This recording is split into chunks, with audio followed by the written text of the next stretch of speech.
কবরের জীবনটা আসল জীবন। বিশ্বনবী দোয়া করতেন, আল্লাহুম্মা ইন্না নাউযু বিকা মিন আযাবিল কবর। আল্লাহ, আমি আপনার কাছে কবরের আযাব থেকে পানাহ চাই, কবরের আযাব থেকে বাঁচতে চাই। এই কবরের মধ্যে অনেক ফিতনা হবে, অনেক সুয়াল হবে। কবরে প্রশ্ন আছে না নাই? কথা বলেন।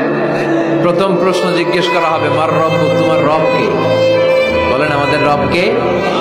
ওয়া মা দীনুক, তোমার ধর্ম কি? বিষ্ণুবীর চেহারা দেখিয়ে বলা হবে, তাআরিফু মান হাযার রাজুল, এই লোকটারে চিনো?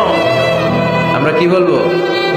আমরা চিনি, উনি আমাদের প্রিয় রাসূল মুহাম্মদুর রাসূলুল্লাহ সাল্লাল্লাহু আলাইহি ওয়াসাল্লাম। এরপরে জিজ্ঞেস করা হবে, এগুলো কোত্থেকে শিখলা? আমরা বলবো কোরআন থেকে। ফায়ুফসাহু লাহু কবরুহু ৭০ যিরাআন। সুন্দর সুন্দর উত্তর করতে পারলে আপনার কবরটারে ৭০ হাত লম্বা করে দেওয়া হবে। ইফতাহু লাহু বাবুন ইলাল জান্নাহ, জান্নাতের দিকে একটা দরজা লাগিয়ে